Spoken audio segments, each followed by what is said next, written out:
नमस्कार, जन टीवी देख रहे हैं आप। मैं श्वेता शर्मा आपके साथ। खबरों की शुरुआत से पहले एक नजर डालेंगे अभी की हेडलाइंस पर। सीएम धामी का टिहरी दौरा। लंबगांव में लोकसभा प्रत्याशी माला राज्य लक्ष्मी शाह के समर्थन में की जनसभा। राज्य सरकार और मोदी सरकार की गिनाई उपलब्धियां।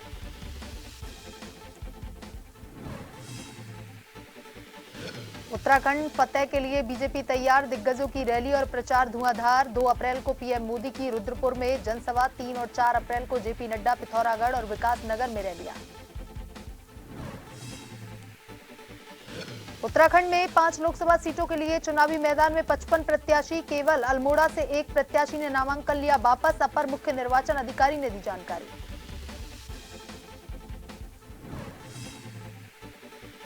लचर कार्य प्रणाली के चलते चरमराई लोहाघाट नगर पालिका की सफाई व्यवस्था। होली के बाद से कई बाड़ों में नहीं हुई सफाई। आक्रोशित लोगों ने सड़कों पर फेंका कूड़ा। व्यापारियों की आंदोलन की चेतावनी।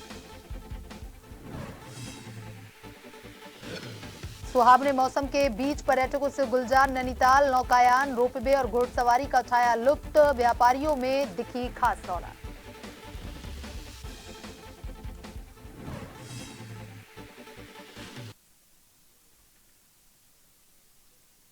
अब खबरें विस्तार से।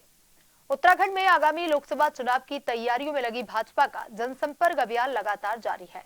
इसके साथ ही अब भाजपा अपनी शक्ति को मजबूत करने में लगी हुई है। आपको बता दें कि प्रदेश महामंत्री आदित्य कोठारी ने कहा, लोकसभा चुनावों को देखते हुए भाजपा का जनसंपर्क अभियान प्रदेश भर में चलाया जा रहा है। साथ ही मौजूदा समय में सभी शक्ति केंद्रों पर पथ सभाएं करने का कार्यक्रम चल रहा है।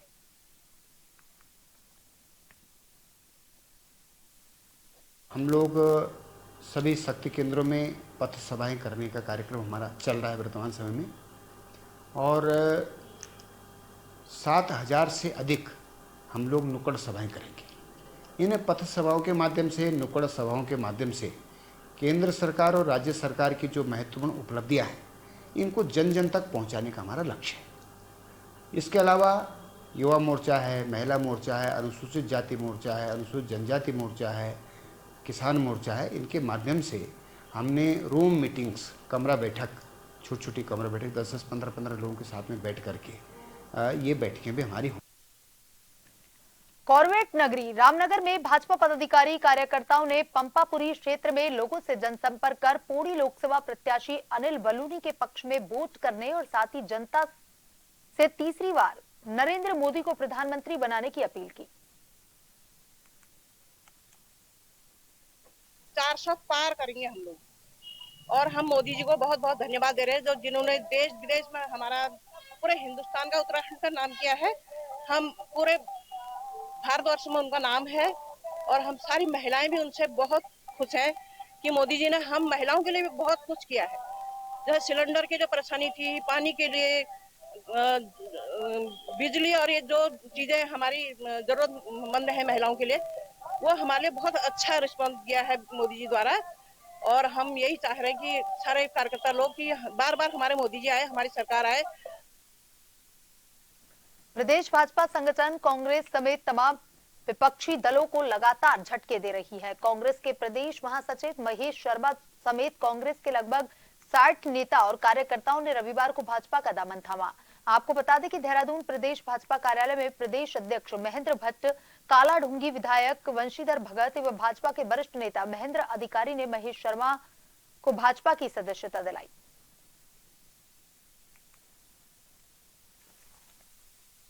तो बड़ी संख्या में लोगों का आना हो रहा है, और क्योंकि अभी प्रधानमंत्री का कार्यक्रम है, प्रधानमंत्री कार्यक्रम और नड्डा जी कार्यक्रम के बाद एक श्रृंखला और नए लोगों को जोड़ने की रहेगी। और आज एक कांग्रेस के वरिष्ठ नेता हमारे दल में आ रहे हैं, हम उनका स्वागत कर रहे हैं, और कुछ दिनों में आप देखेंगे संख्या और बढ़ेगी। लगातार हम कांग्रेस पार्टी में रह करके जनसेवा करते आए हैं, पंचायतों में रह करके। आज मेरे लगभग 65-70 लोग यहाँ पर जितने लोग आए हैं, कोई वो भीड़ का हिस्सा नहीं है। जितने लोगों से मैं संपर्क करना चाहा वो यहाँ पर आए हैं। इसके बाद हजारों की संख्या में कालाढूंगी, विशेषकर कालाढूंगी विधानसभा क्षेत्र में लोग भारतीय जनता पार्टी की सदस्यता से जुड़ेंगे, और इसी चुनाव में ऐसी स्थिति आएगी कि कांग्रेस के लोगों को पोलिंग बूथों पर कार्यकर्ता नहीं मिलेगा। खबर डोईवाला से है, जहां एसडीआरएफ मुख्यालय जौली ग्राउंड में पहली बार नागरिक पुलिस के 171 जवानों को 9 माह का प्रशिक्षण दिया गया है। जवानों को आपदा रेस्क्यू कार्य के लिए भी दक्ष किया गया है। बता दें कि इन जवानों को उत्तराखंड पुलिस में शामिल किया जाएगा। रविवार को एसडीआरएफ मुख्यालय में भव्य दीक्षांत समारोह का आयोजन किया गया। समारोह में अपर पुलिस महानिदेशक अमित कुमार सिन्हा मुख्य अतिथि के रूप में शामिल हुए। एसडीआरएफ कमांडेंट मणिकांत मिश्रा ने बताया कि इन सभी जवानों को उत्तराखंड में विभिन्न स्थानों पर तैनात किया जाएगा। वैकेंसी जो चल रही थी, अच्छी बात यह है कि वैकेंसी हमारी पूरी होने लगी और हमारे अभी जो आपने देखा कि यहाँ 171 आरक्षी उत्तीर्ण हुए हैं, ऐसे अन्य स्थानों पर भी हमारे आरक्षी आज ही के दिन उत्तीर्ण होकर पुलिस सिस्टम में आ रहे हैं। और सबसे बड़ी बात है कि सब इलेक्शन के टाइम में हम इन लोग सबका उपयोग कर सकते हैं। ये आज की ये जो भव्य दीक्षांत परेड थी, उसमें सारी व्यवस्था, सारा अरेंजमेंट इन्हीं प्रशिक्षुओं के द्वारा किया गया था, जिससे कि इनकी लीडरशिप की भी जानकारी हमें मिली और बहुत अच्छे से इन्होंने अपने इस परेड को संपन्न कराया। ट्रेनिंग में हमने यातायात प्रबंधन, आपदा प्रबंधन, CCTNS, कंप्यूटर से रिलेटेड, फोरेंसिक से रिलेटेड सभी प्रकार की जानकारी दी। नए कानून जो भारतीय न्याय संहिता, भारतीय नागरिक सुरक्षा संहिता। आगामी 19 अप्रैल को उत्तराखंड की 5 सीटों पर प्रथम चरण में चुनाव होना है और इसी क्रम में भाजपा ने भी अपने स्टार प्रचारकों को चुनावी मैदान में उतार दिया है। आज प्रदेश के मुख्यमंत्री पुष्कर सिंह धामी ने टिहरी लोकसभा क्षेत्र से प्रत्याशी माला राज्य लक्ष्मी शाह के समर्थन में सहिया में रैली को संबोधित किया। सीएम ने अपने भाषण में कहा कि उत्तराखंड की जनता लगातार तीसरी बार भाजपा को 5 सीटें जिताकर केंद्र में मोदी के नेतृत्व में सरकार बनाने को उत्साहित है। इसी क्रम में उन्होंने कहा कि हमारी सरकार ने केंद्र और राज्य में अभूतपूर्व काम किए। कामों में उन्होंने मोदी सरकार का CAA कानून और अपनी सरकार का UCC कानून गिनाया। धामी ने कहा कि हमारी सरकार ने जनता से जो वादे किए थे वह सभी पूरे कर दिए हैं। और उत्तर से लेकर दक्षिण तक सब जगह का जो है पूरा हिसाब जोड़ने के बाद ही 400 पार की बात हुई है। 400 पार होगी। उत्तराखंड में हम लोग जो है 5 सीटें जीतेंगे। माननीय प्रधानमंत्री जी तीसरी बार देश के प्रधानमंत्री बनेंगे। टिहरी लोकसभा क्षेत्र में हमारी माला लक्ष्मी राज्य शाह जी इस बार भारी अंतर से जीतेंगे, आप सबके आशीर्वाद से। चलिए। राज्यपाल लेफ्टिनेंट जनरल गुरमीत सिंह अपने 2 दिवसीय भ्रमण कार्यक्रम के अनुसार दूसरे दिन जनपद के लोहाघाट स्थित स्वामी विवेकानंद की तपोस्थली अद्वैत आश्रम मायावती पहुंचे, जहां उन्होंने प्राकृतिक सौंदर्य को निहारा। मायावती आश्रम पहुंचकर राज्यपाल ने कहा कि यहाँ की प्रकृति तनाव मुक्त करने में मददगार है। उन्होंने कहा कि यह आश्रम देश विदेश के लोगों को अध्यात्म की ओर आकर्षित करता है। उन्होंने मायावती में संचालित हो रही धर्मार्थ चिकित्सालय की सेवाओं व सुविधाओं की सराहना की। उन्होंने बाद में ध्यान कक्ष में ध्यान लगाया और कहा कि ध्यान वाला स्थान चमत्कारिक है। उन्होंने कहा कि मैं पूरे भारत के साथ साथ पूरे विश्व को यह बताना चाहता हूं कि अगर किसी को भी जानना है कि मानवता, आध्यात्मिकता, साधना, वैदिक योग क्या होता है, तो वह एक बार जरूर चंपावत के मायावती आश्रम आए। आज का दिन बहुत ही सौभाग्यशाली दिन है। आज मायावती आश्रम जो लोहागढ़ में स्थित है, चंपावत डिस्ट्रिक्ट के अंदर में, आज 125 वर्ष गांठ मनाई है।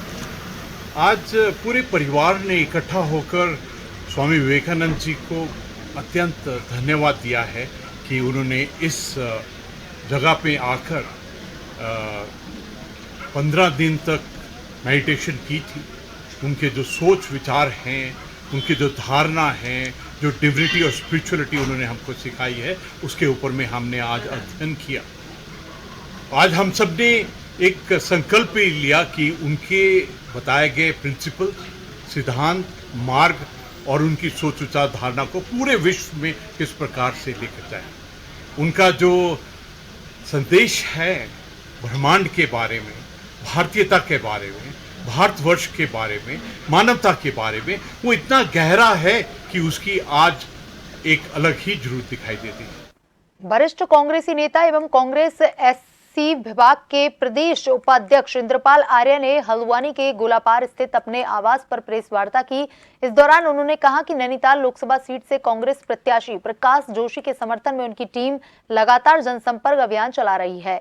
इसके अलावा गद्दावर कांग्रेसी नेता एवं नेता प्रतिपक्ष यशपाल आर्य नैनीताल लोकसभा सीट के अलावा अन्य सभी संसदीय सीटों पर प्रत्याशियों के समर्थन में जोर शोर से प्रचार प्रसार में जुटे हुए हैं। इसी क्रम में उन्होंने कहा कि महंगाई और बेरोजगारी के मुद्दे को लेकर कांग्रेस पार्टी जनता के बीच में है और जनता का रुझान भी कांग्रेस के पक्ष में देखने को मिल रहा है, क्योंकि डबल इंजन की सरकार की जन विरोधी नीतियों से आम जनमानस त्रस्त है। हमारे कैंडिडेट जो है यहाँ से नैनीताल लोकसभा से हमारे प्रकाश जोशी जी हैं। हम लगातार मीटिंगें कर रहे हैं, लगातार जनता के बीच जा रहे हैं और जनता का हमें समर्थन मिल रहा है और साथ साथ में हमारे इस उत्तराखंड के बहुत ही मजबूत कद्दावर नेता हैं यानी यशपाल आर्य जी, जो लगातार हर संसद में पांचों सांसद सीटें हैं हमारे उत्तराखंड में, सब जगह भ्रमण कर रहे हैं। उनकी लोकप्रियता है और वो लोग लगातार जनसंपर्क में लगातार चल रहे हैं। बहादुराबाद में कांग्रेस के लोकसभा प्रत्याशी वीरेंद्र रावत के मुख्य चुनाव कार्यालय का उद्घाटन हुआ। वीरेंद्र रावत के साथ सैकड़ों कार्यकर्ता सहित उनके पिता और उत्तराखंड के पूर्व मुख्यमंत्री हरीश रावत भी मौजूद रहे। हरीश रावत ने पत्रकारों से वार्ता करते हुए कहा कि आज केंद्र सरकार विपक्ष को समाप्त करना चाहती है, जिसके लिए वह विपक्ष के नेताओं पर ईडी, सीबीआई और इनकम टैक्स जैसे घोड़ों को दौड़ा रही है। देना चाहता हूँ बहादुराबाद क्षेत्र के और इस विधानसभा क्षेत्र रानीपुर के सभी कांग्रेस कार्यकर्ताओं को कि वो अपने चुनाव कार्यालय का शुभारंभ कर रहे हैं और मुझे पूरा विश्वास है कि रानीपुर इस बार इतिहास बदलेगा और एक नई शुरुआत कांग्रेस को विजयी बनाएगा। पूर्व रुड़की के मंगलोर क्षेत्र में 6 वर्षीय मासूम बच्चे के साथ दुष्कर्म किए जाने की घटना का मंगलोर पुलिस ने खुलासा कर दिया है। मासूम के साथ आरोपी ने दुष्कर्म की घटना को अंजाम दिया था। पुलिस ने मासूम बच्चे को उपचार के लिए अस्पताल में भर्ती करवाया और घटना की जांच करने में जुट गई। पुलिस ने सीसीटीवी कैमरे की मदद से आरोपी को गिरफ्तार कर लिया और पूछताछ करने पर आरोपी ने दुष्कर्म करना कबूल किया। मंगलौर क्षेत्रांतर्गत वादी के द्वारा अपनी 6 वर्षीय पुत्री के साथ अपहरण कर दुष्कर्म करने की घटना के संबंध में तहरीर दी गई, जिस पर प्रकरण की संवेदनशीलता के मद्देनजर तत्काल अभियोग पंजीकृत करते हुए एसएसपी हरिद्वार सर के द्वारा अलग अलग टीमों का गठन कर घटना के त्वरित अनावरण और जो अपराधी है उसकी गिरफ्तारी हेतु निर्देशित किया गया। पीड़िता चूंकि सदमे में थी उस समय, इसलिए बहुत कुछ बता नहीं पा रही थी, लेकिन धीरे धीरे जब उसकी काउंसलिंग कराई गई महिला सब इंस्पेक्टर और महिला कांस्टेबल से, तो उसने जो डिटेल्स शेयर की उन डिटेल्स की मैचिंग उस संदिग्ध से पूरी तरह होने के आधार पर उसे हिरासत में लिया गया और उससे पूछताछ की गई, तो उसने उस घटना को करना स्वीकार किया। वक्त तो चला है छोटे से ब्रेक का। ब्रेक के बाद वापस खबरों की तरफ रुख करेंगे।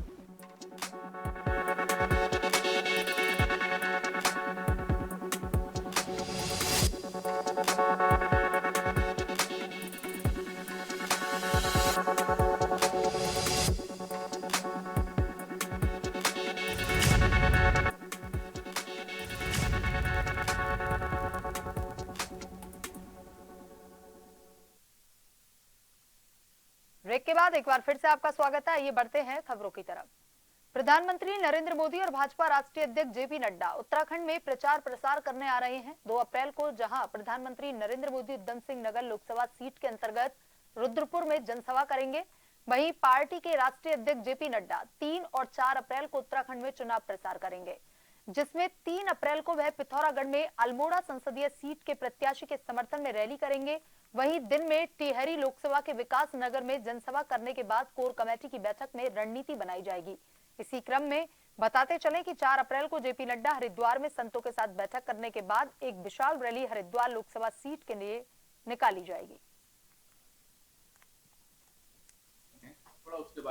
देखिए, अभी प्रधानमंत्री कार्यक्रम को प्राप्त हो गया है। 2 तारीख को रुद्रपुर में जो मोदी मैदान है उसमें एक विशालतम जनसभा हम लोग करने वाले हैं। मान नड्डा जी का कार्यक्रम भी आ गया है।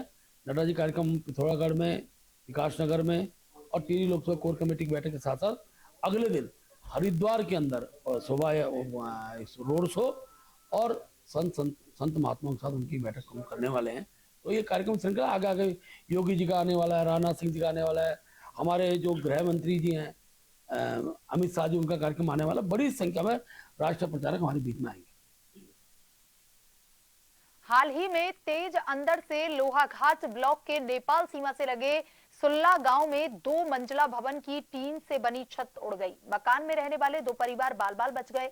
रविवार को सुल्ला के ग्राम प्रधान प्रतिनिधि त्रिलोक सिंह ने बताया कि शनिवार दोपहर को चले तेज अंदर से मकान की छत उड़ गई। वहीं इस घटना से दोनों परिवारों को काफी नुकसान पहुंचा है। तो वहीं आपको बताते चले कि ग्राम प्रधान प्रतिनिधि ने प्रशासन से दोनों परिवारों को मुआवजा देने की मांग की है।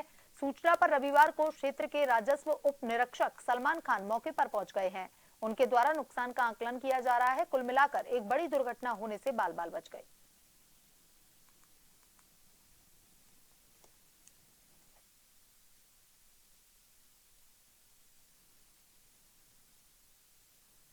उत्तराखंड के पूर्व मुख्यमंत्री हरीश रावत जल्द मैं हूं पप्पू अभियान की शुरुआत करने जा रहे हैं, जिस पर भाजपा प्रदेश अध्यक्ष महेंद्र भट्ट ने तंज कसा है।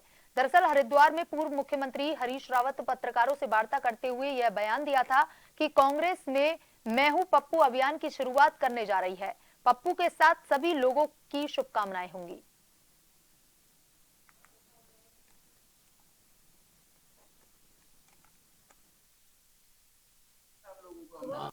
एक तरीके से वो अपने नेता पर ही इस प्रकार की एक व्यंग्यात्मक टिप्पणी कर रहे हैं।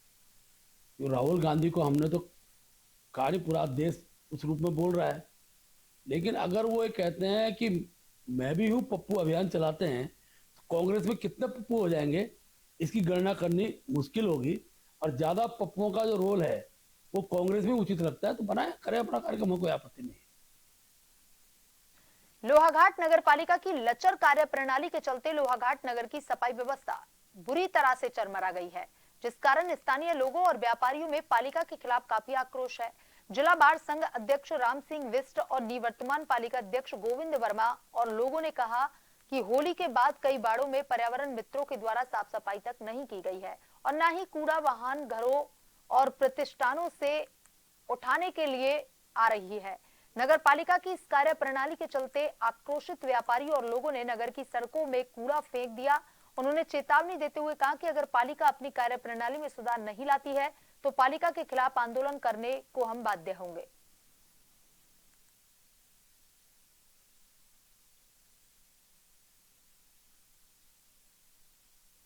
नगर पालिका लोहाघाट में जब से प्रशासक ने कार्यभार संभाला है तब से लोहाघाट नगर की सफाई व्यवस्था के साथ साथ जो स्ट्रीट लाइट है, पथ प्रकाश, वो भी बहुत जगह खराब पड़ी हुई है और सफाई व्यवस्था काफ़ी चरमरा गई है।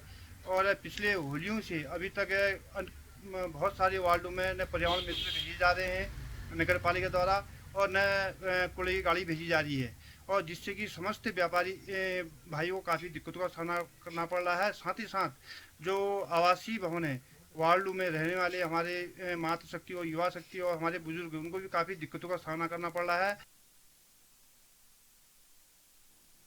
आगामी लोकसभा चुनाव को लेकर के भाजपा ने प्रधानमंत्री नरेंद्र मोदी और भाजपा के राष्ट्रीय अध्यक्ष जेपी नड्डा की उत्तराखंड में होने वाली जनसभाओं की तिथि घोषित कर दी है। इस दौरान भाजपा प्रदेश महामंत्री आदित्य कोठारी ने जानकारी देते हुए बताया कि 2 अप्रैल को प्रधानमंत्री नरेंद्र मोदी उत्तराखंड दौरे पर रहेंगे। इस दौरान रुद्रपुर में नैनीताल से लोकसभा प्रत्याशी अजय भट्ट के समर्थन में विशाल जनसभा को संबोधित करेंगे। उन्होंने कहा कि पीएम मोदी की जनसभा की तैयारी शुरू कर दी है। रुद्रपुर में होने वाली रैली के लिए प्रदेश महामंत्री खिलेंद्र चौधरी को रैली संयोजक नियुक्त किया गया है, जिसमें युवा मोर्चा, महिला मोर्चा सहित तमाम मोर्चा रैली में संख्या जुटाने का कार्य करेंगे।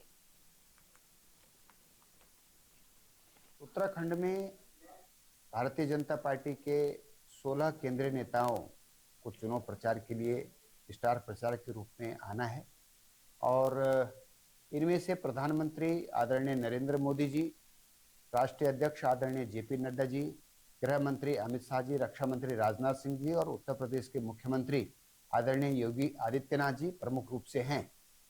अभी तक आदरणीय प्रधानमंत्री नरेंद्र मोदी जी का 2 अप्रैल को आने का कार्यक्रम तय हुआ है। नैनीताल लोकसभा के रुद्रपुर में मोदी जी एक विशाल जनसभा को संबोधित करेंगे। प्रदेश के मुख्यमंत्री आदरणीय पुष्कर सिंह धामी जी, प्रदेश अध्यक्ष आदरणीय महेंद्र भट्ट जी मोदी जी की जनसभा की तैयारियों में जुटे हुए हैं। हल्द्वानी में राजनीतिक दल द्वारा बिना अनुमति के कॉल सेंटर चलाए जाने के मामले प्रकाश में आए हैं। कांग्रेस नेता द्वारा ऑब्जर्वर को की गई शिकायत के बाद सहायक रिटर्निंग अधिकारी ने मामले की जांच की और संबंधित पार्टी को नोटिस जारी करते हुए 48 घंटे के भीतर पार्टी के पदाधिकारियों को अपना पक्ष रखने के निर्देश दिए हैं। सहायक रिटर्निंग अधिकारी हल्द्वानी एपी वाजपेयी का कहना है कि ऑब्जर्वर के माध्यम से की गई शिकायत पर कार्रवाई की। बताया गया है कि पार्टी विशेष का कॉल सेंटर चलाया जा रहा है।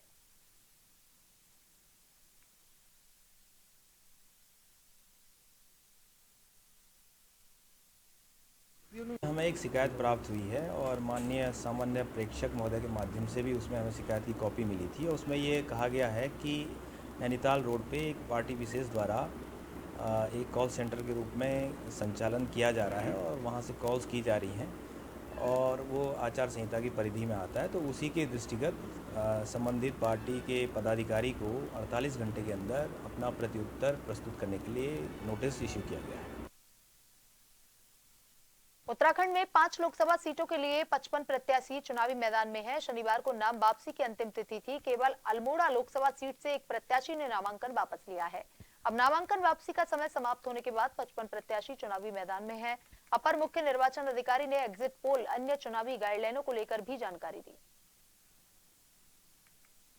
एग्जिट पोल की प्रक्रिया करना और उसके जो भी उसके निष्कर्ष होंगे उनका प्रकाशन करना ये प्रतिबंधित होगा और जो अवधि निर्धारित किया गया है उस प्रकाशन और उस सर्वे करने की गतिविधि को प्रतिबंधित मानने के लिए प्रथम चरण का जो मतदान का समय होगा वो प्रारंभ होने से लेकर अंतिम चरण का जो मतदान का समाप्ति का समय होगा उसके आधे घंटे पश्चात तक। इसका मतलब है कि 19 अप्रैल के 7 बजे से प्रारंभ होकर 1 जून के 6:30 बजे तक एग्जिट पोल पर प्रतिबंध होगा।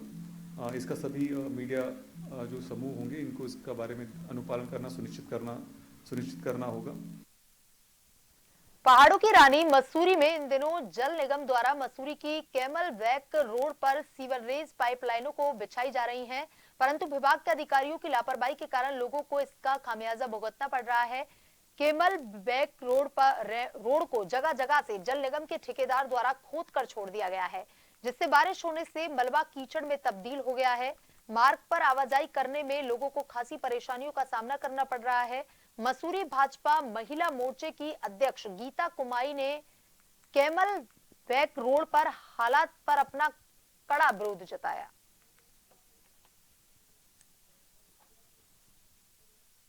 काम जल निगम द्वारा किया जा रहा है, सीवर लाइन बिछ रही है। किसी भी काम को करने का एक तरीका होता है। मैं हमेशा से कहती हूँ कि पैच वर्क में काम करें। जब हम काम करें तो कहीं पे भी पानी की लाइन नहीं टूटनी चाहिए, बिजली की व्यवस्था भंग नहीं होनी चाहिए। कोई भी किसी भी विभाग का अधिकारी यहाँ पे साथ में नहीं है। सीवर लाइन हमारी चौक होगी, ये मलवागर जाएगा। टूरिस्ट आता है, आप देख सकते हैं यहीं पे रेजिडेंशियल एरिया भी है और कमर्शियल प्रॉपर्टीज भी है। टूरिस्ट भी आते जाते हैं, तो क्या मैसेज लेके जाएंगे पहाड़ों की रानी मसूरी के लिए? तो बहुत ही गलत तरीके से काम हो रहा है, जिसकी मैं कड़ी निंदा करती हूँ। नैनीताल में होली की छुट्टियां और वीकेंड होने के चलते भारी संख्या में पर्यटकों का नैनीताल में जमावड़ा देखने को मिला और इसी के साथ पर्यटन कारोबार से जुड़े व्यापारियों के चेहरों पर खुशी देखने को मिली। पर्यटकों की भारी संख्या में आमद के चलते पर्यटन सीजन में बढ़ोतरी हुई है। बता दें कि शुक्रवार से ही नैनीताल में पर्यटकों का आना शुरू हो गया, जो सिलसिला शनिवार तक जारी रहा।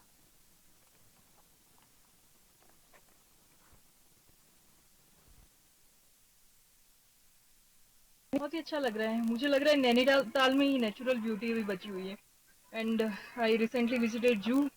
It's like it's very natural. Like I have seen zoo of Jaipur and some other places, but I found it very nice. बहुत ही अच्छा फील हुआ। यहाँ पे हर तरह के जो जानवर वगैरह हैं वो हैं, वॉल्फ वगैरह है, टाइगर है, गुलजार है और काफ़ी सारे, मतलब बहुत अच्छा महसूस हो रहा है इन पहाड़ों में आके। यूपी और नैनीताल में ज़मीन आसमान का अंतर है यहाँ पे, क्योंकि पहाड़ी एरिया ऑब्वियसली पहाड़ी एरिया है, तो यहाँ पे मतलब थोड़ी ठंडक है, तो बहुत ही अच्छा महसूस हो रहा है। बुलेटिन में अभी तक के लिए इतना ही। बने रहिए जन टीवी के साथ। नमस्कार।